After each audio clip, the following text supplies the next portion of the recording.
因为在中古世纪啊，他们大家男女都普遍相信，你的情人，这知己啊，这是谈得来的啊，你的那个生活的伴侣，这是你的太太，然后你的床上的伴侣是分开的啊，三种功能，三种。这是中世纪的欧洲吧？然后呢，之后呢，你想一下，是期待你的伴侣一个人能够完成，而且完美的完成这三种功能，那你必须何其幸运啊！你要非常幸运的，像我没记错的话，钱钟书写《围城》，扉页上面写着献给我的杨绛啊，他是我的，他也举了三个身份，什么我的妻子。母亲什么妹妹什么女儿什么全是不是，她是我的妻子，我的爱人情人啊，然后我的好像学问的同伴。钱钟书何其聪明啊！他意思就是说啊，我很幸运，我刚好杨绛碰到这个，能够三个都跟我那么大家互相配合，等于是说其他人不一定有这么幸运哈。好了，那这样就可以打个比喻了，因为刚马爷讲到婚姻啊，什么只规定一把手一把钥匙哈，有个那个2006年啊，诺贝尔文学奖得主帕慕科哈，他新小说里面500页，我看完之后只记得一句哈，那句是说什么？爱情是一种病啊，比方说我们喉咙发炎，婚姻是治疗这个病的药。那重点在于说，我们病好了之后，你一辈子还要吃这种药。他说。不荒谬吗？你喉咙发炎，我给你吃那个抗生素啊，1个礼拜好了吧？问题婚姻就是说，你要一辈子吃这个药吃下去。你从这个角度来看，你就知道里面一定有些不对劲的地方。婚姻是治疗爱情的药，你那个病好了，你居然要一辈子吃这个药。所以这样大家基本上是一个精神病。就是说实在的，就是说咱们很多时候都受了这个词语的骗。你比如说我们都在讲爱情，可是实际上大家每个人对爱情的定义啊，可能是不一样的。你比如说，要照我在周围观察来看，这种对于这个配偶的这种信任不信任，其实你知道有一种是什么呢？过去有一种说法，就是说这个爱情是自私的，它指的实际是某一种爱情。你知道，比如说啊，多年的夫妻相濡以沫，白头偕老。这种夫妻啊，不是说不爱，不是说左手摸右手，其实是深深相爱的。但是这种夫妻，什么说太太跟别的男的出去做了个什么事，或者是哪怕是旅游了一圈，都完全信任。你知道他们的那种感情啊，是更醇厚的，或者有更多的共同生活的这种信任啊，他就在那儿。往往这种容易搞到这种生死决裂的这种感情啊，有点像热恋。你看，就有的时候啊，就是一段时间两个人热恋的时候，干柴烈火的那个时候啊，他表现出来的实际是有点精神病学的状态。我认为那是一个人不正常的时候，就是说，从快乐的角度而言，哇，那些个发光的日子，就很多人讲过，就我热恋的那个时候啊，初恋刚刚爱上，哎呦，那就是像日子都像发光的。但是呢，突然要堕在地狱里，就是互相间呢极其强烈的占有欲，就是完全就是说啊，你跟别的男的说句话，你看一眼我都吃醋。很多诗人就这么描写嘛。但是那个我觉得往往是那种就最热烈的爱的那个时候的状态，比较容易产生这种强烈的那个，在人生谁的一辈子也不能老那样好，就是一种高峰。那其实不是爱，那就是一种高峰体验啊。对，那是一种高峰体验。但我觉得是这样，我们巅峰体验。就是我们其实我有的时候还在想说，确实是像文涛老师说，这个我们谈到爱的时候，每个人定义不一样，我们也不能假设每个人都有爱情的需求。可能好多人他没有爱情的需求，他这个高峰体验可以用别的东西代替，比如事业上我又挣了100万，我又挣了1个亿，他可能这个爱情的需求也没有那么强，所以这个爱情啊、婚姻啊也的这个说法也不适用于他。我就为什么讲，我说从古代到现在啊，有很大的不同，就是你看这个当年讲的这个男女授受不亲呐，今天看起来是很腐朽的东西，但是呢，维护当时的那个制度啊，它是有它对人性的考虑。你比如说，你看孔老夫子为什么讲，就认识到人是一种性时无定的这么一种动物，所以他说最根本的就是不见可欲啊。你看孔子讲，不见到可以引起你欲望的对象，这是最好了，对吧？你否则你见到你就面临你得挣扎一下，对不对？那所以，但是你知道，我就觉得在现代的这个科技啊，包括这个社交媒体的出现啊，你发现没有，对人性啊提出了最大的这个考验。你知道，就是说，过去你比如说像我们父母辈儿的哈，你婚姻质量、婚姻生活质量好坏咱另说着，但是在很大一个原因是，它很大程度上没有那么多的诱惑。今天的这个微信呐，这个东西啊，你想，你比如有人说你跟谁发晚安呢？你这太多了，而且就太容易了，你知道吗？就是包括这个男女一起工作呀，一起到外地工作呀，你说这种东西，我总觉得人性没有太大的变化，我们抵御诱惑的能力没有太大的变化。我能插一句因为你刚说发微信跟谁晚安，我家最近装了一个装置，我老婆真厉害，那个大屏幕在客厅的电视屏幕连着我手机的。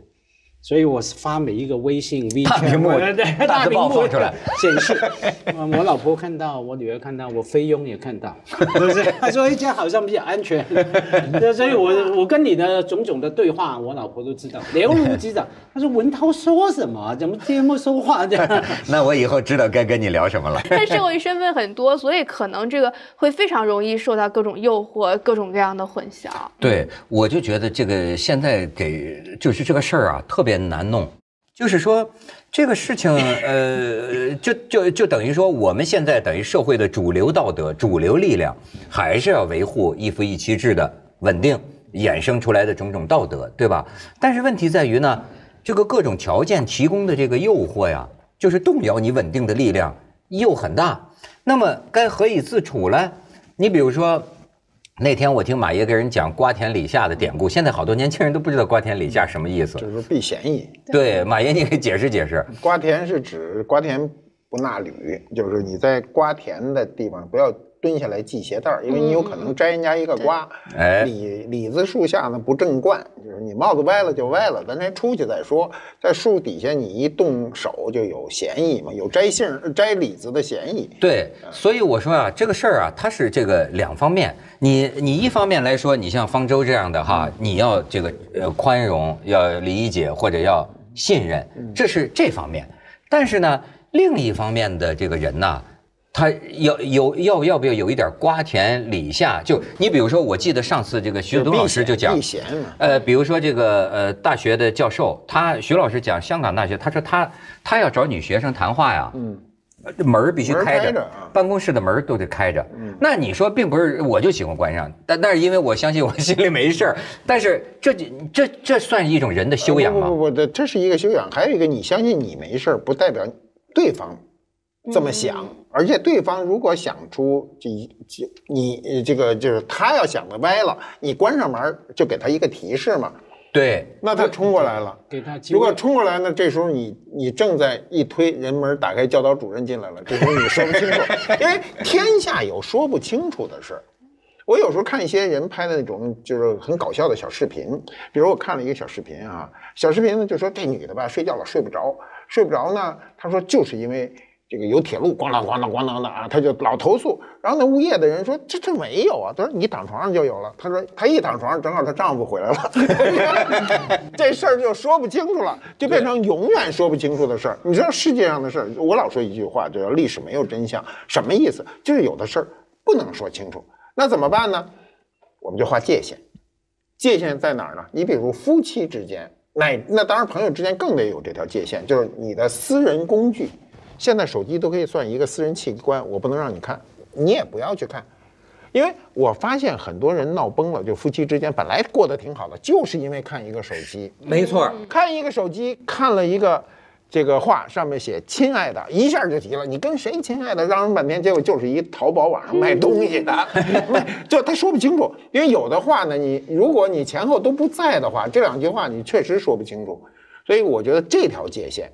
就是如果你想很稳定的维护夫妻之间，老说没有秘密，当然像家辉这样的，这个大部分人做不到，人也没那么好的。我也被迫了，放在大屏幕上，犯过案。还有这种事儿呢，是人家给你发过来的，它是单方的，你可能没去回应，或者有时候你会顺势回应。你比如我有时候也有这种情况，我顺势回应不代表我有什么想法，而代表我对对方的一个尊重。任何人都有表达感情的一个权利。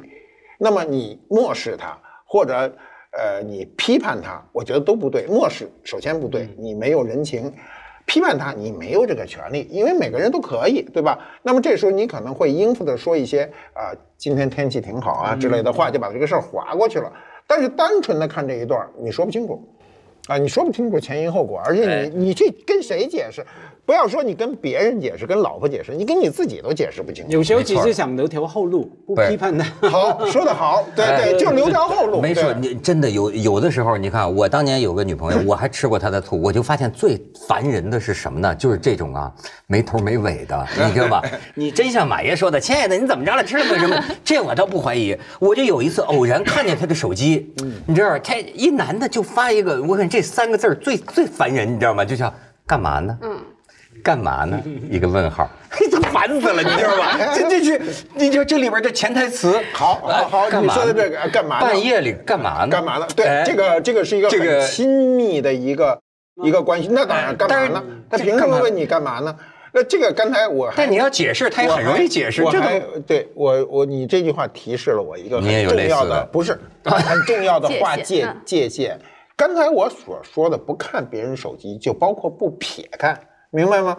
你那手机我在这儿比如你们夫妻俩躺在床上，你眼睛一瞥就进了这仨字干嘛呢？你就崩溃了，就连瞥都不要去瞥它，因为你瞥就会瞥出一些断章取义的东西。那天我一哥们儿在香港跟女朋友吵架了，你知道吧？我后来一问为什么，就他这女朋友在铜锣湾有一种手机的膜，他这女朋友说我要买这个膜是旁边人看不着的。就只能正面看，有这种膜，但是你看连这个他都不行。他说你为什么要买这个膜呢？你防着谁看呢？就是你干嘛？他说防着别人看呢。他说那意思我也瞟不着是吧？这玩意儿也有嫌疑啊！我之前跟我男朋友吵架，就是因为我会做自己的照片的那种表情包嘛，就是挺可爱的。然后我有的时候就会跟人聊天，我就会发给男生什么，他看了就很生气，他说我释放错误信号，然后我就吵一架，这也没办法，就各种各样的事都可以吵起来。那问题最后怎么解决呢？因为吵一架可以理解他吃醋嘛，有时候他不一定不相信你。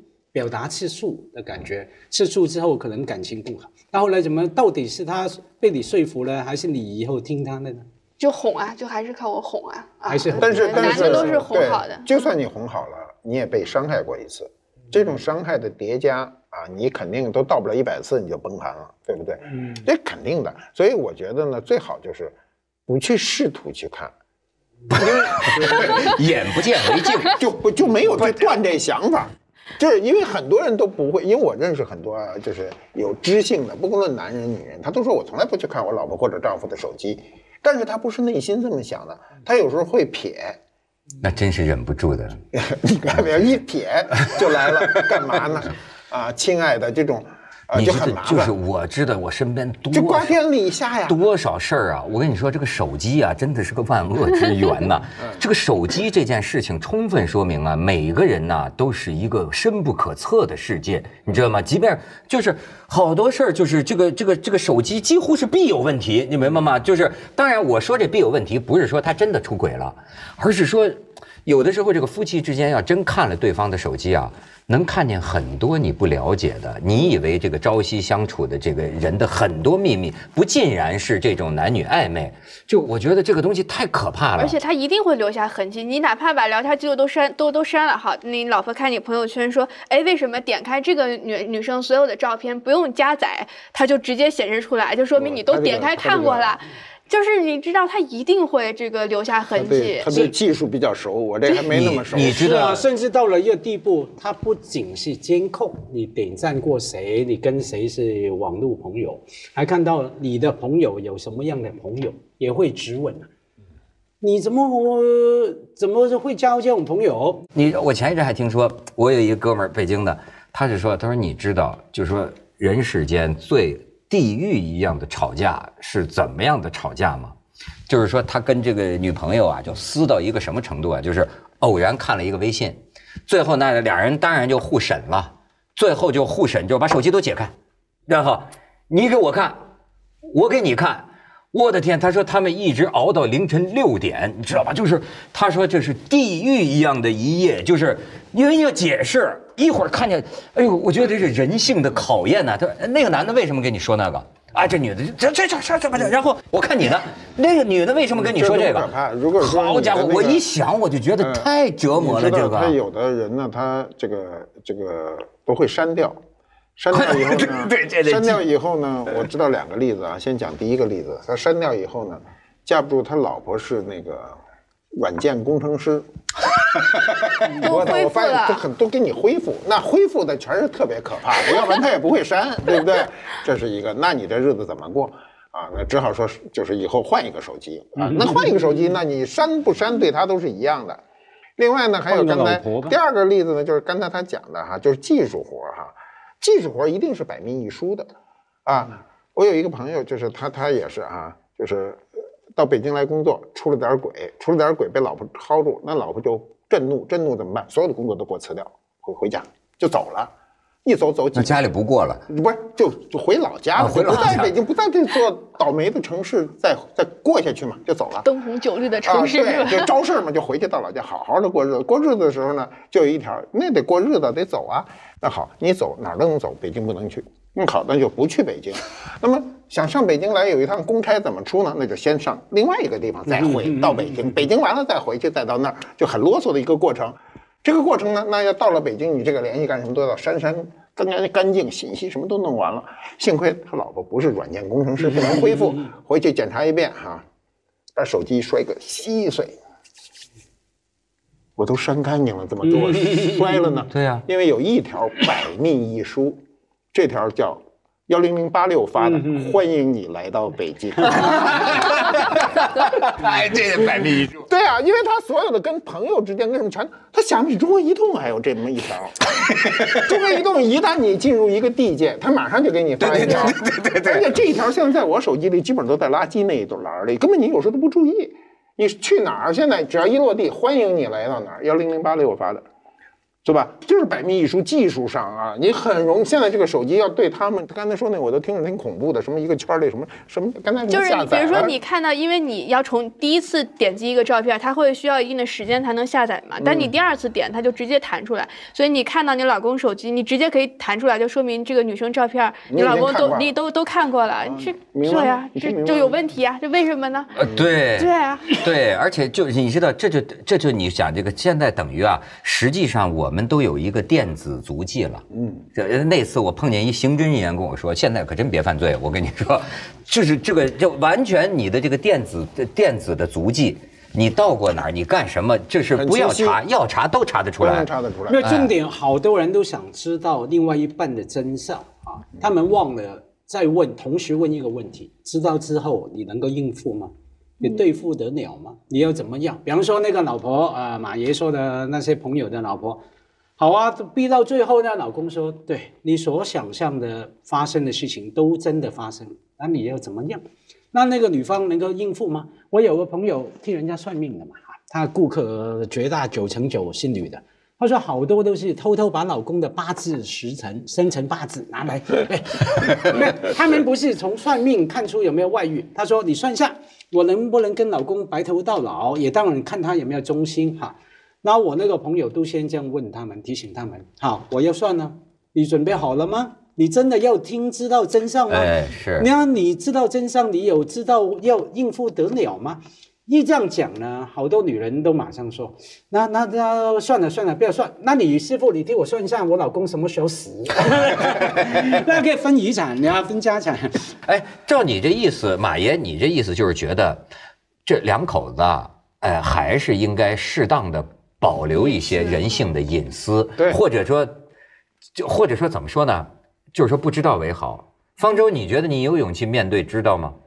我觉得就是对我来说，确实是就爱就意味着完全的信任。就比如说像我还在想，我一直在想，我到底能不能接受那个出轨1-2次啊？我后来觉得其实可以，但是你不能就是你指着我有1、2次的这个指标，我就怎么我今年还挣着这个指标，名额满，就是我的底线，这是我的，你不能真拿这当指标。对，这是我的底线。但是呢，这个如果你足够爱我的话，我觉得你应该你的自律应该把你维持，不是在不断的试探我的底线和不断的拓宽我的底线，而是你有一个自己的标准，把自己就维持在一个让我能够信任的维度内。那方舟，其实你刚有说了不一样的东西啊，你可以再想，因为你前面说到，可以啊，1、2次啊，比方说假如喝醉了什么什么哈，对，所以出轨有不同的状况，你也不一定是接受啊，全部接受，因为你刚前面加了一个附带条件嘛，对，假如是喝醉酒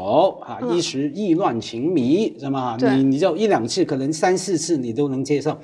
假如1、2次，你不要给我拓宽到增加指标，擅自增加指标，他就是这种人。就1、2次，那慢慢偷45若就是10次是吗？然后20、30次都不好。1、2、3、4、5、6、7、8次。假如因为出轨也有不同的情况，比方说他出轨不是会是醉酒，甚至不是意乱情迷，那1次你都不会接受，不是喝醉酒。而且很清楚的知道他跟他的身体的接触比跟你的可能更，那我不行，我怕真的比跟我的还好，所以对呀，所以那个不能比，这是不能试。女人怕比较，你跟一个社会学、心理学的老师弄这个事儿实在是太累了，你这个太残酷，你这个完全对，你这个已经把所有的条件，对所有的条件都已经全部摆在桌面上，这事儿就不能谈了。对啊，我们只能是在一种模糊的状态中啊，说出自己的内心的一个对社会的认知和宽容。你对社会首先有认知，你才可能宽容。比如我们往前移到清代，你就没这个宽容。那你说这个事儿就大逆不道，想这个事儿都不行，对吧？对，都过去讲，你真要叫宗教修行的标准，那关键在动念呢。对，你为什么要动念忏悔？你为什么要去忏悔啊？你跟牧师要说呢？牧师就是让你把心里的这个事儿，就是你的这个邪念啊，给说出来。说出来以后，因为从想到做是有明确的界限，这个界限呢，大部分人都会止住。就我说精神出轨的人，咱别说人人都有，我说这个很多人就会窜出来说我没有啊，就大部分人会精神出轨，但他从跨到肉体出轨，他这条界限是最重的。他跨出去以后，从某种意义上讲是回不来的，就回不来。你只要过去就回不来，那回不来就剩了社会的另一方的救济，就是他。作为女性啊，这个事儿我们这个例子都可以翻过来说，作为男性，觉得是否宽容的去接待我们社会的这个状况。他其实啊，是不是宽容啊，跟你自己如何料理你的安顿你的人生啊，有很大关系。你比如说我听马爷这个有个结论，就等于是说啊，过去中国老祖宗讲难得糊涂，现在看起来其实是有意义的。就是说，难得糊涂既包括了呀，你对别人人性当中偶尔的一种宽容和理解，也包括你对你自己承受能力的一种认识。就有些东西弄得太清楚了，两口子之间呢，可能对大家都很残忍，对吧？但是呢，你要想能够做到这一点，你比如我觉得方舟，他实际上他是有自信的。他能够这样，他是有一个自己的精神世界，这就有一个社会学的，也不叫心理学的问题了。你看啊，为什么在有些配偶之间，他想要占有对方的一切，甚至于占有对方的回忆？你听说过吗？连你的初恋每一件事你都得告诉我。你看，尽管我都不能参与了，但是知道对我来说仍然是一种占有的方式。就这么强烈的占有欲。实际上是不是因为他本身呢太虚了，还是说太没有安全感？或者说他太希望一切都在自己控制当中了呢？那我觉得是缺乏道理的一个理解哈。我老说把事情搁在极端就看得特别清楚哈。你年轻中，比如的你的出轨啊，然后导致夫妻之间就是到达破裂的边缘，但最后弥合了。那么这件事情，比如你是30岁的时候发生的，然后老两口到了80岁的时候，50年过去以后，这件事情变成你晚年非常重要的一个笑料。你晚年生活的精神丰富是靠这些东西啊，回忆说你看你年轻时候这个那个什么的，是不是有意思了吧？它就变得非常有意思啊。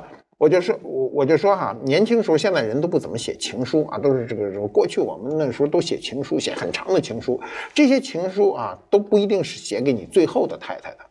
但这些东西，如果你把它封存在一个地方，在你的晚年啊，如果是行将就木的时候，这些东西都能够重现，让你和你的后来的能够相濡以沫、白头到老的人去看这一段，这段没有什么伤害了。这时候你伤害不动我，不仅不伤害我，还帮助我回忆青春，帮助了我，丰富了我的人生的内心世界。所以这个事情从这个角度上看，不一定是特坏的事儿。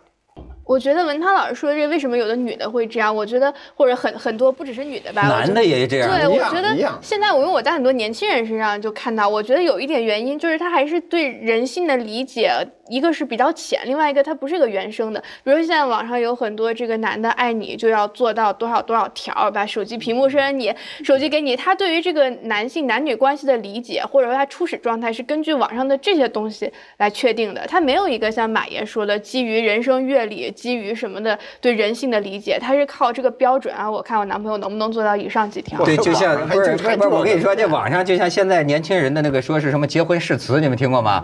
就说我保证做你的小火车，永远不出轨；我保证做你的美人鱼，永远不劈腿。然后好，下面双方交换微信密码，就是他这么一种。感觉啊，对啊，就是我觉得你这个对人性的理解，它不是有的时候它不是原生的，基于我的经验，甚至是基于我自己的这个回忆，而是基于好像你应该这样，但你为什么应该这样？其实我也说不明白。你说这是一种什么心理？就是说，你想要占有另一个人的一切，我觉得就是你的一切社交关系我都必须知道，你的一切暧昧或者不暧昧的我都必须掌握。我觉得这就是爱情在人生当中的比重占得过大了，或者说两性关系在人生当中的比重占得过大了。但我一直觉得它其实只是生活的一小部分。但如果你把它叫做爱情，那你的意思是，就是说这种某种爱情代表着占有吗？我觉得它不应该代表着占有，但如果你要把它这个就像这个手机屏幕，你无限的放大之后，你就变成每一个都是可以怀疑的，每一个部分你都要把它变成一个重大命题。但如果它只在你人生里面占据了一角的话，那你就会觉得它很多的问题，它很多的不清晰，很多的模糊都是可以被宽容的。那就算只占一角还是伤害啊！你拿刀割你的这里你会死，割你这里你还是伤害啊！至于说理由的话，有一个这样的说法啦，控制欲是一种学习回来的行为。除了你除了你自己有没有安全感什么，你是学回来的。你小时候有没有一个控制狂的父亲或是妈妈啊？或者说成长里面你遭遇过什么？后来很不幸，小朋友们、年轻人上网，他本来没这种想法的。刚开始也只是好玩而已，看到原来什么我答应坐你小火车要送早餐什么什么，他学了。刚开始是好玩的，后来他真的学了，以为这是一个爱情的衡量爱情的好指标，慢慢的进了他的脑袋，充满了种种的对于性别的反动啊，性别的那个偏见在里面。可是很不幸，我们就学嘛，以前学爸妈、学老师、学课本。后来学网络的，基本上白痴跟白痴学，在我看来，这是一个世界，这是这个世界的本质。对啊，愚蠢的人跟愚蠢的人学习，大量散播的愚蠢啊。当然不是全部哈，少数。但是就说这个控制啊，可能确实是对自己的一种支撑，就是好像还是觉得我拥有，就是我。这个，你比如说，你像马爷，你这个收藏古董的，很多人就讲这也是某种恋物癖，就是他觉得我拥有，我是什么呢？我就是我拥有的，我拥有的东西，所以我是不是确实拥有？就像地主老财一样，这地有没有被别人偷耕？他是不是确实我拥有？他就有这个。但是呢，活到一定境界的人，你看他可能会说，这东西只是暂时属于我，对吧？他还要传下去，像人马爷的，甚至将来可以捐给社会，对不对？他解脱了这种占有，而且知道好东西是永远都有的，而且会知道好东西是层出不穷的，不必所有的好的你都拥有不过来。所以我从你们身上啊，我学到一个什么呢？就是说这个人啊，说到底啊，还是得自己有生活内容。说白了，就是这东西你如果一个人他的快乐也总是需要另一个人的合作才能完成的话，他的这个爱情就会变得容易苦。但是其实你们都是属于自己有本根的人呐，对吧？我有我的爱好，我有我的创作，我有我的什么精神世界。哎，那么另一个人爱上，真的是像当年舒婷写那诗，是吧？两棵树，勾手勾在一起，不是说呢，我非得靠在你这儿，你这儿一不可靠，我咣叽我就倒了，那样就会产生特别强的这种不放心。而且刚才马爷讲的挺好，就是说啊，这个风物长宜看眼量。你看他这个上点岁数，他看这个问题跟我们不太一样。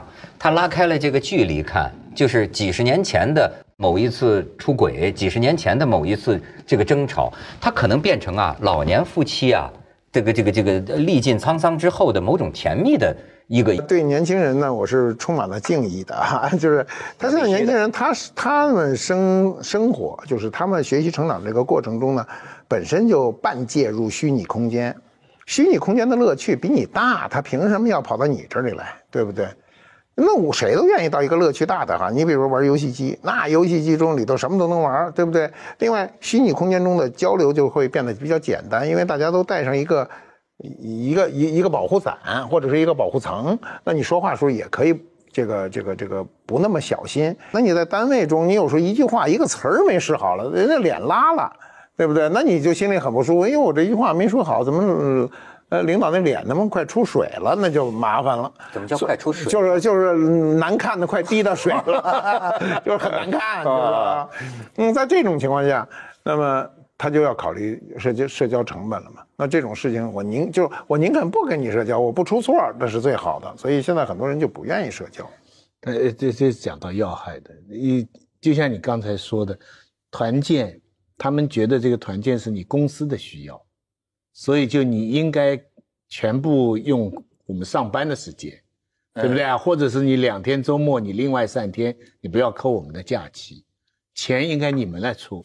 对，最好再发点儿，对，最好再发点。我们去了还有补贴。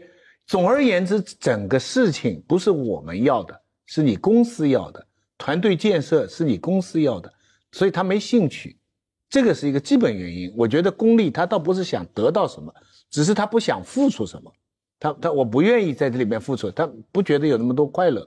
但为什么不觉得有那么多快乐呢？就是因为现在的社交途径多啊，它虚拟的，然后呢，大家很早都知道熟悉，对吧？就是同事不能成为好朋友，你讲的话多少天人家一翻这个就给你，所以他不愿意在这里找朋友。这往哪聊呢？对，他说的也是有个原因，因为你在社交中呢，社交中最大的一个问题就是你无意得罪对方，但是你确实把对方给得罪了。那么这里就是一个是说话的技巧，你可能说话不会说啊。你有这时候吗？太多了，每个人都有，只不过你得罪人，你有时候都不知道，你知道吗？你把人得罪了，你不知道啊，你可能若干年以后你才知道的，这都有可能，或者几天以后你知道，你当时就追悔莫及呀，对不对？还有你有这血的教训吗？这个社交翻车的教训？我倒没什么血的教训。第一，我这个不记得我有什么翻车；第二，我也不怕有什么翻车，翻就翻了呗。对，人一辈子不一定是谁跟谁好，谁跟谁不好的，对不对？就是这绝对是老司机的话。但是我能看到这种社交情况，就经常是你比如说我们原来出去啊，一些人那就说起来，咱不点名，点名就是伤人，就是都是有头有脸的人出去以后呢，因为你一出去，大量的这个行动中有很多工作人员。工作人员，我的态度就是很简单，就是我对社会地位越低的人，我越尊重他，这是一个人的最起码的素质。就是说，你对比你地位高的人，这个好是天经地义的事，你对比你地位低的人好，那就是你的修养。那么呢，有的人就不会，那他就很苛刻对底下人，就是比如说他走门口，他没给我拉门。啊，就这种事儿，我从小都是自个儿拉门，人家给我拉门，我还都有点不好意思呢。哎，他就细问这事儿，比如他呢，在当着我面管我叫老师，背后直呼我的名字，让我听见了。那人家背后交代工作的时候，没必要非得叫你个什么老师，对不对？人家叫名字是为了提高效率。每个人说我今儿来了15个人，我念一道名字，每个人都加上老师，这名字念着这时间就长。所以人家没有不尊敬你的意思，但他听见了，听见以后怎么办呢？那就投诉呗。因为这有公关公司呢叫投诉来投诉去，就死活投诉半天，最后投诉半天是他那金主的女儿，所以给投诉错了，就是人说投诉完了为什么没反馈，人家都没理他，那又投诉一遍，第二遍人告诉说你别投诉了，那是谁女儿，说你怎么早说呀？我说这就是人的问题。那你要对那扫二维码的，他呢一天到晚在那儿待着，那么多人冒着感染的风险，然后呢给你做工作，所以你要对人家高看。我看有很多这个负面的，就是有人在那儿，哎呦那横啊，你跟人家横什么呀？有什么可横的？人家无非执行一个任务而已嘛。对，所以每个人调整自己的心态，在社交中，如果你想获得一个比较好的效果，就是先放低自己。就我老说，高看别人，低看自己，这是最好的一个方式。谦受益啊，满招损啊，对，真的就是千万不要以为自己，比如说你说，哎呀，我比你牛啊，我有社会地位，我比你有钱，这最没用了。你什么叫有钱呢？啊，你有钱你给人家吗？你也不给人家哈。我要是我，就比如我是看停车场的，是吧？你那个啊，有人我就亲眼见，那扒那时候还是不，现在是刷二维码无所谓，那时候就是给钱啊，人家说11块，非给人10块钱，人家收钱的人还有账呢，对不对？你为什么少给？你为什么不多给人1块钱？要我对，要是那么小的钱还老在这儿这么穷抠搜什么的，你多大钱？你那么大资产，你差1块钱吗？他就是跟人家看不起人家。我说你要有本事，你给人家20块钱啊，那9块钱别找了，那算你有本事，对吧？就是很多我见过很多有钱人，就是对底下人的那种恶习啊，就是我就特别不喜欢。我看到这种情况，我就很深恶痛绝。老祖宗的这个概括是其实是真有用，老吾老以及人之老，幼吾幼以及人之幼。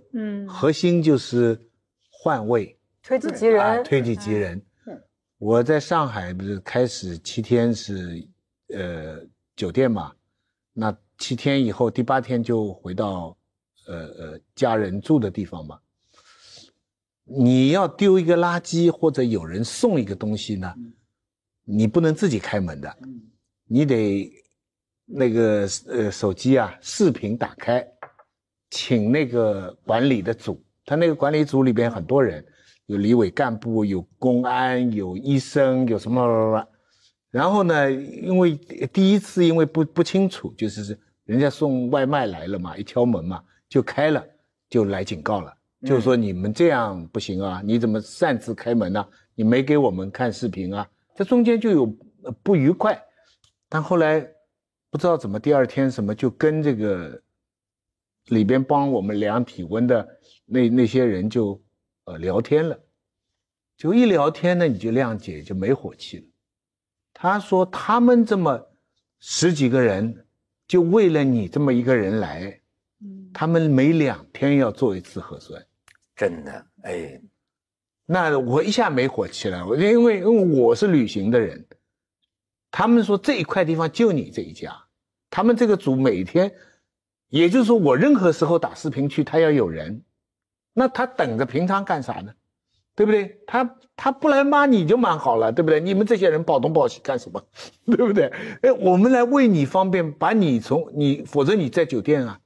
后来想想，人家为了你2天做次，2天做次，你有什么好怪人家的？这真是啊，谁都不容易，站在对方的谁都不容易立场上。但是呢，比如说咱们就说这个公司团建哈，这些年轻人可能都是刚刚到一个公司的，其实我觉得可能更重要的问题呢，不是说他不站在这个经理的角度上考虑问题，而是说经理没有站在他，你知道他的这个心态是什么心态？谁都特别讨厌强迫这件事儿，你发现没有？有一种压力叫社交压力，这个社交压力啊，你比如说哈，好多东西咱们都想不到，你像我小的时候，觉得那就是自发的。哎，我们那个时候住大杂院，好家伙，我每天呢跟个疯子似的唱戏啊，头上扣一个那个钢种锅呀，就是锵表演啊，大家都这么看。你那不叫唱戏，你那叫捣乱。不是，这就是小孩儿，对，就有点表现欲吧。但是呢，你看现在有些年轻的朋友跟我们一说，他们的一大危机就是什么呢？小时候表演节目。对他们来讲，这就是一大危机，就是很多小孩就几个家长在一起的时候，哎，给我们就会英语，给我们就背个英语，或者是背个唐诗，这个是父母最不应该干的事儿，就是小孩的自尊就是我现在发现今天很多年轻人就是说一说起来那像噩梦一样，就是那是指很小的小孩吧？不是他们有这个小时候的这种记忆，所以他们就说有些时候团建的时候那个尴尬的感觉就又有点像小时候，觉得一定要在那个时候表现什么，一定要让大家高兴，或者说我说点什么别跟人家就聊死天这种感觉。你小时候也是个表演天才？不，我一点都不表演，但是我绝对是社交是很不行的，就不会说，因为我们小时候我觉得没有这种社交的概念。我记得是有一年我表弟那时候他大概16岁嘛，然后是不是16岁17岁这样子哈，他去欧洲，然后我就观察了一下。跟他的同龄人之间就相差的比较远，因为同龄人可能他们那一套就是说社交啊，大家训练就是说话、出去玩啊什么，我觉得他像个小孩儿。对，然后呢，我自己也是啊，我就记得我那年就是刚刚去剑桥的时候，我们第一天就是大家就那个迎新会嘛那种，哇，那一个也不认识啊，而且人他不是你一个专业的嘛，你学院的就是各种不同的人。我站在那儿，我也不知道说什么，然后人家来的小孩都比我小，我就记得我旁边站了一个18岁的一个小孩，就是特别年轻。我说您学什么的，什么专业？他说我学数学的。他说我18岁就进来，我一想这是天才啊。然后那人家学数学的，我怎么跟他聊呢？我就说了一句，我说我数学很差，我说 Math is beyond me， 我说，然后我们俩都看脸就不知道说什么了，就一个晚上就不能再说话了，就完全不能聊。就我就是这种，就是特别差。所以社交严格说来就是跟陌生人说话，对不对？有点对，就是甚至你认识的也有。假如你熟人，你就不叫社交了。就没话找话。不是，这有两类啊，就是一类就是熟人社交，一类是生人社交。他刚才说的是生人社交。对。生人社交呢，其实我觉得问题不在你那儿，是问题在他那儿。他没见过。因为不是他上来呢，他第一句呢，他说他是学数学的哈，就是你比如我觉得他马爷怎么给啊？对，这个很简单，是他先说错了没关系，就是你不能把你的长处先亮给对方。如果你亮给对方了以后呢，你必须要有一句话把它给折下来。你说其实数学没什么了不地的，就过去了。你说我是学数学的啊，我有一回特别逗，我陪着一个，中国聪明的孩子太多，不是我陪着，是人陪着我，一个女的学数学的，也是在英国，也是在剑桥什么学数学的，走着路上突然有一个女的，就是岁数挺大的，招呼我说：“哎呦，马老师怎么在这儿撞你了？”说：“儿子啊，赶紧过来。”说儿子过来了，说学什么的？学哲学的。我说好，他学哲学，你学数学，你们俩聊吧，我们聊不上了，对不对？这都太高了嘛。那么，因为他年轻的时候呢，他会有一种无意的炫耀，就是比如我学数学的。那你当然，那也有你知识储备。如果你要有知识储备，你可以跟他聊。你说你是学，这个纯数学还是学应用数学，是吧？这时候就可以了。对应用数学和纯数学，要他说我学纯数学，你说这事我这真不知道了啊！我学完1+1以后2+2，我就开始吃力啊。然后你就自己放自己的，就是你想让人家跟你亲切，一定要把自己的短处放出来，不要去掩盖，没什么可掩盖的，因为每个人都有自己的短，对不对？总有你不懂的东西。而且不懂不丢人呐，我们不懂那个高等数学太不丢人了，因为全世界懂的人是很少的嘛，对不对？人情世故即文章不是，这讲的就是这样，就是基本的一个道理，对你内心要知道生人社交哈，你跟一个人，比方说团建了什么，你不大熟悉的或者偶然间都算生人嘛哈，就一下见面的时候很容易犯这个问题，就是我要把我最好的一面显示出来，或者说高低，或者别人高我低啊之类的。你从美国回来哈，你在哪儿读书啊？哈佛什么什么，对不对？其实你没想到，你这样已经在压人家了。就是说，无形当中人家如果读的是另外一个什么学校，那是什么神奇啊？什么神奇啊？你看一个很自然的一个本能，那越是年轻的人，或者甚至是越是自卑的人，他越容易拿出强的东西来炫耀自己。这个其实是你看有经验、有社会经验的人就应该避免。就是说你完全可以不讲嘛。像我们文涛出来躲在这个角落里，还怕人家认出来。不是，他那个对于孩子啊，就是他们在就是首次社交中亮自己的第一张牌没有问题。因为你也不可能不亮，你说我在哪儿？我到英国来读书，哪个学校？你明明剑桥的，你说哎呦，那学校不怎么样，那不是更可气吗？啊，你说我剑桥的，我学哲学的，说我，那你马上要放自己的短处。你说其实学哲学是一特苦的事，我都觉得挺无聊的。这样大家就比较容易。你上来我是学哲学的，你知道哲学史上有什么？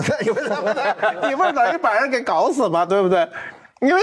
这个那当然呢，我觉得一个人，当然我们也是啊，年轻时候好胜，现在岁数大了啊，就知道就是示弱，其实是一个最方便的一个方式，而且不追求完美，这事儿没法完美，你怎么能完美啊？像我这种都是年轻时候最追求完美的人，到这岁数我什么都不追求，示弱即强啊，对，这真是，甚至不是示弱，就是说。哎，您像您跟于谦不错，我就老说，你看这个相声，这个捧哏的，你知道啊，就有时候你在生活中聊天啊，你就分有人这个会聊天的，不会聊天的哈。有的时候你会发现啊，人呐，都有一种自我的表现欲。你看哈，比如说您讲一个段子，对吧？可能这个段子呢，他听过，然后你就发现啊，有的人呢绷不住。就是人家刨活，对吧？人家底还没翻呢。哎，我知道，其实你这样做呢是双输，因为这个笑话既不是属于你的，也不是属于他的，是吧？你要成就别人的表演，别人才能成就你的表演。我就发现这个有的时候啊，每次都像第一次听，每次这样，这是一个修养。你知道。就是有的时候有一次我是听哪个老师啊讲一个这个故事，我就记得很深，说是比如英国国王和一个老大臣，然后呢这个吃饭，这老大臣老跟着吃饭，国王岁数大了，健忘，就讲了个笑话，这老大臣哈哈哈哈的大笑，后来呢就吃饭，过了5分钟呢，这国王忘了又讲一遍，这大臣哈哈哈哈的大笑。后来过了5分钟，这国王又讲一遍，这大臣哈哈哈哈！哎，这国王说：“我是不是刚才讲过嘛？”这大臣说什么？是吗，陛下？那刚才我也忘了。你看，化解尴尬。这世界上有的人，咱们知道，觉得自己有钱就牛，对吧？可是实际上，我觉得还有一种，觉得自己有知识就牛。什么事儿啊？我知道，你不知道。他觉得可以炫耀，其实要照我觉得，真的是人人平等。就是说，不管是金钱，还是知识，甚至是才华，人格上是平等的。你这么想明白了，其实你不自卑。一个古诗，你背过了，很好啊。我没背过，好啊，你给我背一遍，我从此不就知道了吗？这玩意儿有什么丢人的呢？但是你会发现，很多人啊，会因为聊天当中啊。他知道这个我不知道，他就觉得丢人。我觉得这有什么？就是没有知识也没有什么丢人的。但是你不知道装知道，这才打脸呢，这才真丢人呢。但是你刚才讲的另一种情况，这我们真是常犯。就别人讲一个事情，我知道他的结果的，还没讲完我就说啊怎么，就显出一个这个我也知道，其实这个很讨厌啊，在旁人看来很讨厌，那么这个时候你就要有一份心，我觉得还是一种，就是将心比心，就是说人家在讲这个事情，啊，这个事情是有趣的，你何必在这个时候插这么一句？这就叫不解风情。哎，所以这个不解风情，一个是这种，还有一种人是说人。你比如你说提起一个人，那马上有人，哎呀，这人我认他，我说跟他熟，这种人最多。但其实也没有很熟，其实他没有很熟啊，就是这种人兰花，要不然哎呀，我跟他怎么着嘛，就说一大堆没用的。就算你跟他很熟哈，你也没必要去拦别人的话。所以我在这儿，你比如我在就是各种社交场所，有时候提到某个人，其实我都认的啊，我也就是。一般情况下，有时候人家问你的时候，你迫不得已你得说，哎呀，就是认识，因为你说什么叫很熟啊？那你要说你跟他很熟，我问他，你跟他借钱，他借你吗？对不对？最熟的人，我说过，就是我们的社交范围哈，一个人一生中啊，现在我们社交的机会比较多，你一生中能跟1万个人擦肩而过，对吧？你3万天啊，活82岁，能活3万天，头1万天后1万天基本没什么社交，到中间这1万天就一天见一个人嘛，就是你跟1万个人擦肩而过。但是你跟他有交集，能说些话，能坐下来吃顿饭或什么的人呢，不会超过1000个人，一下90%就丢掉了。这1000个人能够比较深的了解，就知道这个人的前世今生，你不知道是哪个学校毕业的，还是在哪儿工作，跟谁有过谈过恋爱什么，你知道这人就不会再超过100个，又刷去90%。那最后剩下10个人是什么？是可以借钱的人。就一般人都达不到10个人可以借钱。我们说借钱不是说问他说我现在缺200块，你借我，这不是这意思。我现在缺200万。你能给谁个人？你能给几个人打这个电话借这200万无抵押的？那你不会超过10个人。哦，马爷，您10个呀？不是，我1个都没有。妈呀，这社交狂不是这叫社交大师了，这就。然后你想想，从1万个人到1000个人到100个人到10个人，其实是你社交的一个金字塔状的。你就是这点人，我们想我们在座的每个人手机中的你可联系的人，一定是上千的。你的朋友圈有多少人？我朋友圈从来不发，我都不玩那个，因为我不敢。我上次被他们问过，我上次参加另外一个节目，有一个他总额是多少？3000是吧？啊，3000。我不知道，朋友圈就是微信可以加5000个人啊，对，5000。就有一个人呢，他就是5000个人，你要再加他呢，他就要删去一些，是吧？但是另外一个人呢，就1000多个。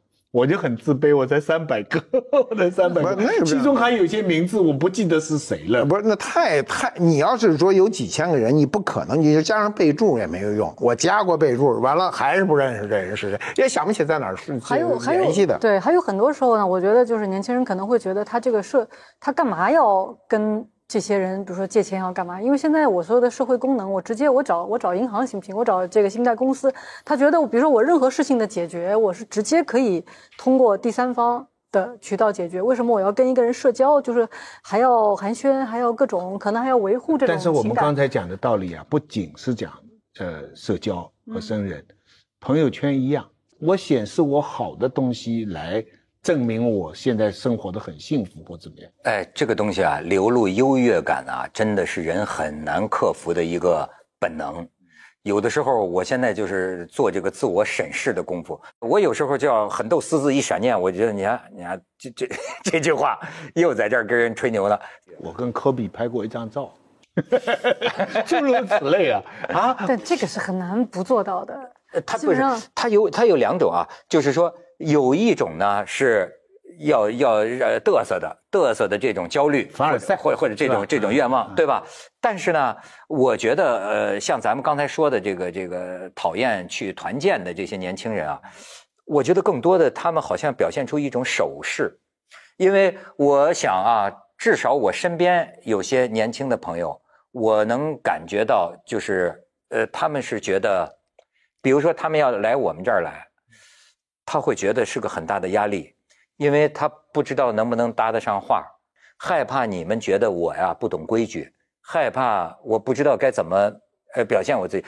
那么特别像这样的人，有时候碰到了现在有那样有的企业啊，就那种企业文化，我真的可能想象他那种别扭啊，强迫着你，甚至还有那个呢，就是说就是到了有点像咱们觉得那个有些美国电影过去西点军校搞的那个玩意儿，你知道吗？就有点像有些学校里还有那种训新生，老员工就是把你比如说你怕什么？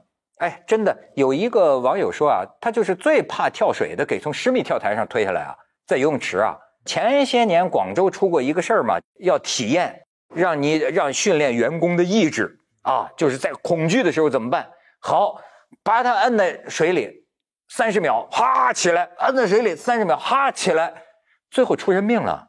就是玩这个东西，就是一帮人在一起，就是这个员工啊大声呼喊。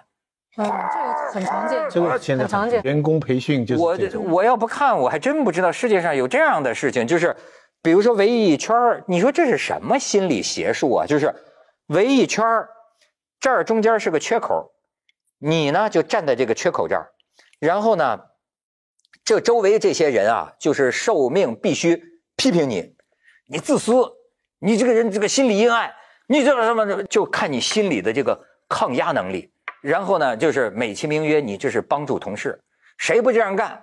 哎，也有个别人说，经过了这样的训练之后，据说什么就脱胎换骨。哦，他这斯德哥尔摩综合症嘛，重新回到工作上，简直就像是一头这个小狼。我觉得要是团建这要搞成这种玩意儿，确实是恐怖啊。不是，我觉得它有点是物极必反，是因为呢，我们就整体啊，我们只能说整体，不说个体。我们整体社会在年轻人的培养过程中，它的过程啊是幼儿园、小学、中学、大学。那么一般读完大学下来呢，基本上我觉得绝大多数整体的感觉是敏感的，都是敏感的。哎，是。他要培养社会的，你在社会上混呢，敏感不重要，钝感重要。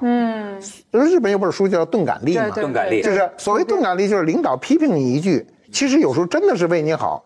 有的人批评一句就要你寻死觅活的，那肯定不行。就是你不要那么敏感。其实有时候，你比如说，你在哪儿，你可能今天有一个事情没做到位，然后你的直系领导可能瞥了你一眼，其实他瞥你那眼，他真没瞥你，他可能是想别的事儿，但是你就可能为他瞥了你这一眼，这一天就心神不宁，就过于敏感。我觉得判断事物的时候，你比如你判断一个具体事物的时候，敏感是非常有用的。但是你在判断人际关系上的时候，不要那么过于敏感。人家其实有时候没怎么你，但是是你自我觉得，然后引发连锁反应。那钝感一点呢？那我觉得就朋友之间说错一句话没什么事，一开玩笑过去了。领导之间批评一句啊，把具体的事儿记下来就可以，但是不必要非往心里去，觉得哎呀，我以后是不是上升就无通道了？领导永远看不上我了，不是这样的。所以主要还是谁出钱，假期算谁。因为你讲的这些永远是现实主义。不是他讲的这些都讲的有道理，但是这些都是公司培训。就是等于是工作能力之外的同事关系的一种培训，所以这个当然应该公司不是他有时候不是还有我们自己花钱来接送这种，那不是他有时候是为了培养你什么呢？你比如啊，你是卖保险的，为什么有的人保险就卖得好？他第一个决定你的要素的是什么呢？你要脸皮厚，对，这不是钝感，这是羞耻感，就让他的羞耻感打掉啊。对，他先是锻炼你，你要把你的这层壳剥开。第二步才是你的说话技巧，就是你怎么能够，因为有人也是要培训的，有人是天生的，永远会站位，就我永远说话让你舒服。什么叫让你舒服呢？就是我永远说的话比你低半头。我如果我给你平视，你肯定就生气了；我给你低一头呢，你又鄙视，所以你就低半头。这个分寸非常能拿。最好的销售人员一定是说话的技巧，而且最好的销售人员从图表看呢都特恐怖啊。因为我去一个，那好多年前我去一个房地产公司看销售，那墙上一张大表，所有的售楼小姐在那儿，其中第一名那条红线出到这儿，第二名根本就在这儿，3名4名什么都差不多。他一个人恨不得销10个人的房子，那这时候呢，那我就肯定有一个判断，我就知道这个人就是语言的魅力，对吧？那这个同事不会这么说，同事一定说他长得好看，他肯定是这个路子，对不对？他为什么搞定一个人的时候，有时候就一句话。我先说我自己，我去买房，97年、96年，我去买房。买房呢，那时候都是那个房地产的交易大会，乌泱乌泱的人啊，都是这个罗马花鸟、瑞伊斯水城什么都弄得特奢华。然后有一小摊儿，什么也没有，就一女的懒洋洋在那坐着，我就过去了。我说哟，我说你这房地产项目怎么没名啊？就写着，因为我现在不能说牌号，说是牌号人都找我们家去了啊，就是某某街某某号就完了，而且是某某街某某号住宅。我说你这个房地产项目怎么没个名啊？就是你没起个高大上的名啊？那女孩一句话就把我搞死了。她说，唐宁街8号也没名。第一举了你，对吧？您来我这儿，您这是一个有名的地儿，对，尊贵的地儿，英国首相去住的地儿，是不是？然后呢，他又不动声色的就把这事儿说了。哎，我一听啊，我说行，我说咱俩谈。然后我几分钟我就把房子买了。有，主要是唐宁街给了您这信心。不是说话的技巧，就是那说明您也挺上套的呀。对，就是说话的技巧。估计啊，将来就有地产商改的项目就改成唐宁街9号了。对，我告诉你，不是有一个能把您这样的给套住，那您这道行也不深呐。不是，他是这样啊，每个人都是有短板。你比如说有个经典的推销案例，就是说话的案例，就是卖早餐，你们都知道这个案例哈，就是服务员上来，您是要2个鸡蛋还是要1个鸡蛋？他是这么样问。另外一个说你是要你是否要鸡蛋，就是早晨起来摊鸡蛋嘛。所以这个服务员永远卖的比别人多得多，因为他是让你在2和1之间选择一下，或者也可以说您的鸡蛋是要2面煎，是要1面煎，你肯定选择啊，我就1面煎吧，或者我2面煎。这是一个会销售的人的一个语言技巧，这个是可以教的。你是卖2套别墅还是卖1到10号还是11号的？所以呢，就我说的这是一个实际案例，就是他有时候搞定你不需要说很复杂的话，不需要你炫，就是说我这个项目怎么样，我使的最好材料，我哪，我们老板是谁，说的全都没有用。对，人家要的是实质，只不过恰恰是我想要的那种房型，就这个上面有。我最近看了一个，就是一个人是那个那个 FBI 专门讲人家解救人质的谈判专家。我发现他讲的好多东西其实可以用于社交，也可以用于谈判，用于各种上。因为他说我们忘了，其实我们每天都在谈判。我们很多时候你给人打一电话，你说我5点钟见，但你不想5点钟，我要去6点钟，那就是在谈判。然后或者说我把车停这儿停那儿，或者是多少钱，其实我们每天都要做7、8次谈判。他就说，所以谈判很重要，你要有这个心态。那他说怎么谈呢？我跟这人说话的时候，他说第一，你呢就是他有几个就是这个3板斧哈。第一个他就说，这个人说什么，你重复一遍他说的话，就要让他不露声色的。哎，你比如说你说，我想买房子，你说您要买房子，我不买别的房子啊，我就要那最好的。哦，你要最好的。哦，然后就3句话以后，他就开始他要跟你说话了，他就一定想跟你说话。然后呢，你再根据这3句话，你就开始抓住他的特点。哦，知道他到底要什么。他不是说我要买最好的房子，比如说哦，那您一定是一个特别有眼光的人。哎，就就把他的这些东西，你先是重复，然后呢概括他是一个什么样的人，概括，他就顺着你这个就下去了。就这个很有意思，就是你坚定的跟对方站在一起，这是说话的一个技巧。比如你刚才那个是讲的还是一种销售的案例，就是你这个谈判是因为大家都有目的的。还有一种非销售的，比如我们同事之间去讨论一件事儿，比如我们讨论一个项目，那项目我要想办法，比如我明显的跟你不是一个想法，那我怎么能跟你探讨下去，而不把这个事儿最后谈崩呢？我一开始先站在你这边，我觉得你的想法是好的，我们俩一块往前走，走的时候我想尽一切办法，一点一点把你拉到我这边来，这是一个技巧。如果你开始想说，哎呀，徐老师你这想的都什么？你这个你徐老师说，你背后说买了都哪个人脑子有水，然后就完了，咱俩就永远谈不到一块儿去。我先说，我说徐老师你想的真是我最初想的，我就是这么想的，是不是我跟你站一块了啊？但是我们往前走的时候，我最初想的后来翻盘了，就这个意思。你在途中不停的去改进，改进的时候，如果你觉得很难改的人呢，你就是慢慢的一次改一点，一次改一点。如果你觉得这个人比较容易理解的话，你可能下2句话就告诉他，我最初就这么想，现在想这个是有弊端的，我告诉你弊端在哪儿。我们开学术会议呢，就是有2种说话的，一种说话呢，就像你刚才这样，那这样的人真是人缘好，他永远是，文涛刚才讲的这个是很有道理，好，然后他再把你的观点稍微重复一下，但是呢，很快他讲出他的观点是跟你不一样的，或者你提的问题，这个问题很重要，啊，这个问题很值得我们讨论，但没有说你讲的对，对不对？先是这种，但我从小呢，不是从小了，就是到学校以后，接受学术训练呢，一直听到，比方说我的老师啊，他们就一直在讲。在学术问题上不要那么讲技巧，就是一定要坚持自己的观点。所以我当时还真信了呢。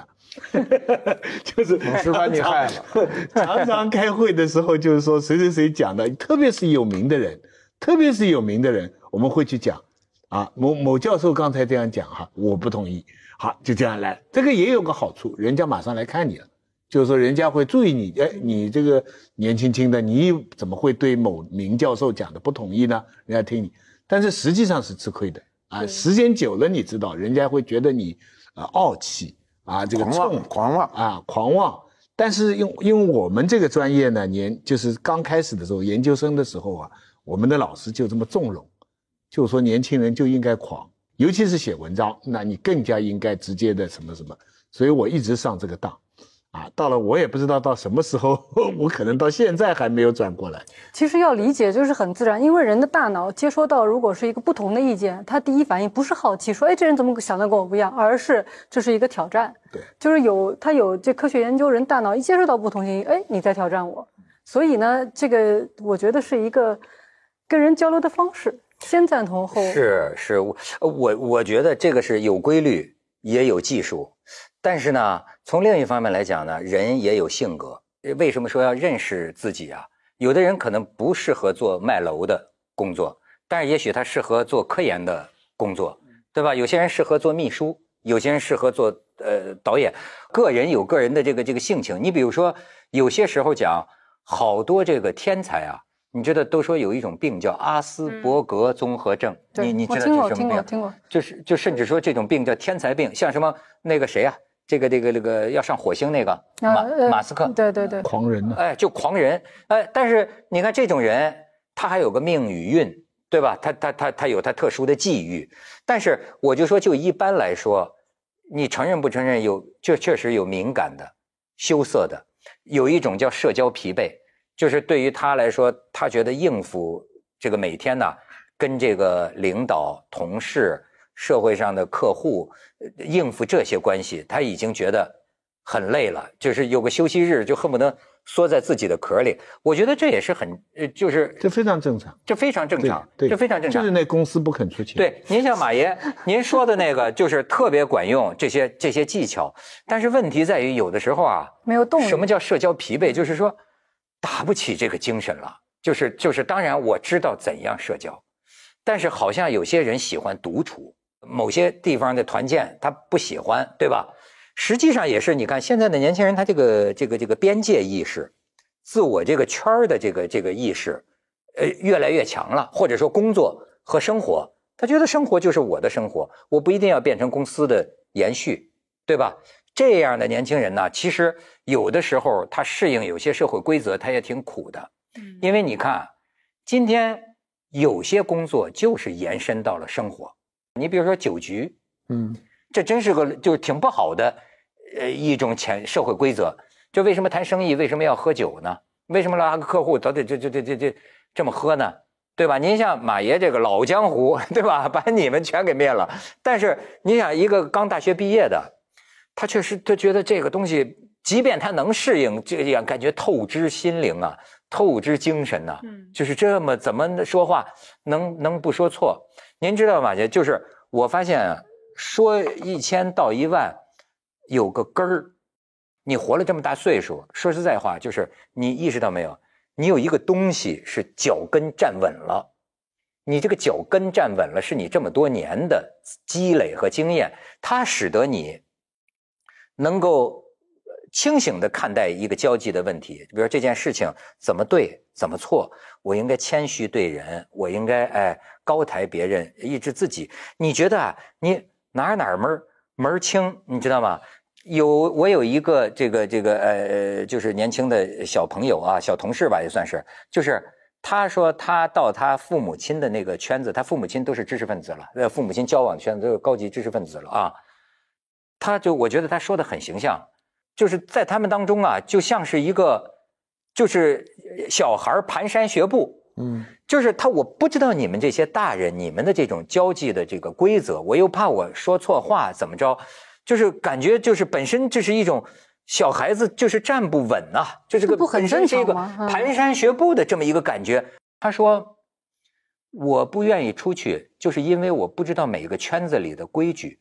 比如说个很简单的，去吃西餐，他就说我怕就是弄不清楚这一套刀叉。学呀，就得失心很重。看两边啊。我记得那电影对吧？那个漂亮女人，就那电影里面不就是教他这个用这叉？后来人家不会用，两个人就一起用那个最错的方式吃，也吃得很好。就是不，我觉得就是得失心这个。我们刚才讲的就是把自己放低一点，让人家显示优点等等，这些可以说是说话的技巧。说实在话，能自低的人呢，实际往往是已经有些自信的人了。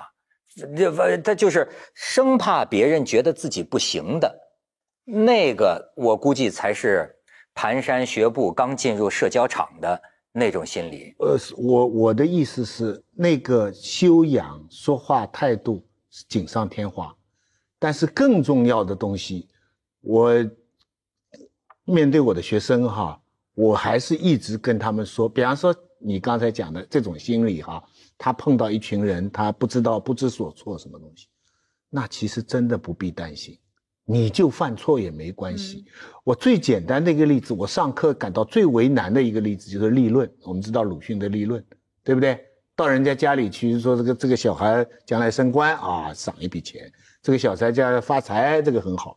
这小孩将来要死掉，被人打出来。那鲁迅的总结就是说，你看说真话讨打，说假话拿好处，那人应该怎么办？那个老师就惊天天泣，哈哈哈。那然后就要跟学生，我就这里边就有很复杂的一个问题了，就是说，如果一个年轻的学生到了某一个场合，周围大人都在说话，他们似乎有一套礼节，可是在这个学生看来，他们很虚伪，他们中间有很多假的东西，他实在是不适应。他要是适应，他不会有这个感觉。那这种时候怎么办？我是碰到这种情况下，我总是跟他们说，比修养、比世故更重要的还是你说真话。还是你说出自己的东西。我说比方说我有上课说错的东西，我有一句话，我说你们多少人会跟我指出，比如一个简单错误，广东话的一个发音读一个音读错了，很少，只有1/3的人说举手会来跟我指出。那我就说我是赞成他们给我指出了，我就是下次我可以避免了。但讲完以后呢，正面教育完了以后呢，我还补充一句，那说实话，我以后又会记住这几个给我挑错的学生。那这又是实情。这些学生，你如果说他给我挑错的态度不好的话，我肯定又是记住他。但是我不知道怎么样，我也可能也是我错。反正我跟他们说，你说真话，让自己舒服还是最重要的。比让别人舒服重要。所以这跟我刚才讲的是矛盾的，把人家就是有这个复杂性。不是，这肯定有个问题啊！你这个把年轻人全给教坏了。啊，我们先说这真话是一个绝对真话。那么绝对真话的一个前置，你要说的时候是可以不伤害别人或者轻微伤害别人。比如我给徐老师指出的这个错误是无关痛痒的，我当然积极的去指出，你记住我也更好。如果你这个错误是个致命的、很丢人的，当着所有的学生，你把这个事情指出来就会很丢人，就是愧对大学教授的这么一个身份的时候，那这个说不说真话？那我说，如果说还是要说的话，那能不能私下去说，这就是技巧问题了。就是不要去公开的啊。有时候我们文化就是一个外衣，是吧？我们爱面子就是爱这个外衣嘛。外衣是一件一件穿上去的，你可以剥下它一层外衣，但是你不能把它剥一精光，那剥一精光谁也受不了。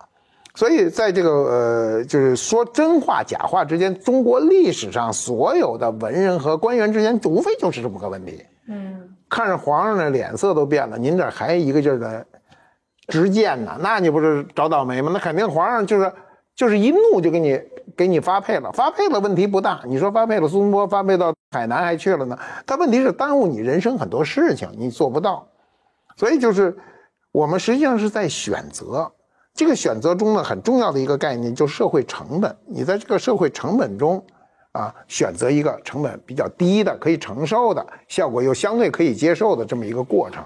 所谓你刚才说所谓的人情练达，实际上就是找这么一个位置。我们还一一的详细的讨论了这些事情的公式，基本上认为就是怎么来说哈，凡是生理性的尽量不能批评，就是说这个事情你批评它是没法改变的，你尽量不要批评。凡是不是生理性的，是你可以改变的东西，比方你坐的姿势啊，比方你穿的衣服啊，你这件衣服不好，你可以跟他说。但是你的肚子太大，或者你太胖了，那你这个事情就不大好说了。太胖了还能改，你不能说他腿短，这是彻底改不了了。腿短，肚子大了就减减肥嘛，对吧？第二呢，就是你关系越好，你跟他越当作朋友，你就越应该跟他讲实话。比方说你是你的同事的室友，你跟他很好，他买了一件衣服，其实穿得很傻，那这个时候你怎么样？你说不说？不说，不说。哎，我有时候跟他讲实话，他都受不了啊。什么？哥哥都跟我急了。哎，我的意思就是说，你跟他关系好的闺蜜，那你就应该，当然说有技巧，对不对？你这件衣服改一改会更好之类的。那是另外一个事儿，它有一个基本原则，就是如果你去规劝别人的时候，首先要地位平等，你的话才起作用。如果你明显有社会差的时候，所以你一定要考虑自己说话的这个地位，这个地位不是说你低了就不能发言。如果你低的不多的时候，你可以利用语言来弥补，让你给他拉平。如果你地位特别悬殊，你是不能劝的。尤其人家俩人打架，您一个人没有身份，你上去劝架，只能火上浇油。对，如果你身份高，那上来个就停了。你们打什么打呀？我得承认他说的有道理，对但是我仔细想想，这又很可悲呀。关系不好的就说，哎，衣服好看好看。不是这个关键是关系好了，你就来说，你这件衣服你要短一点才会更好。你可能要憋很久才能说，但有一个问题，你为什么要不说呢？不是不为他好，也不是关系就是好坏或者是高低，而是说我如果告诉你了，我就表明我的审美比你强吗？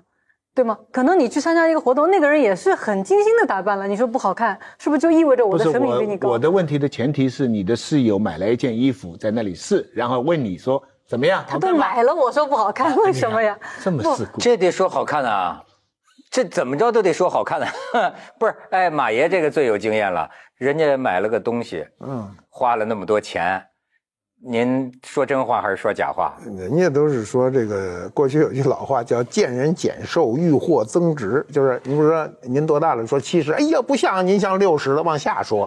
说您这东西多少钱买的？30，哎呦，我买得50，你得我遇货增值，这就是一说话的技巧。那如果人家买的明显是假的呢？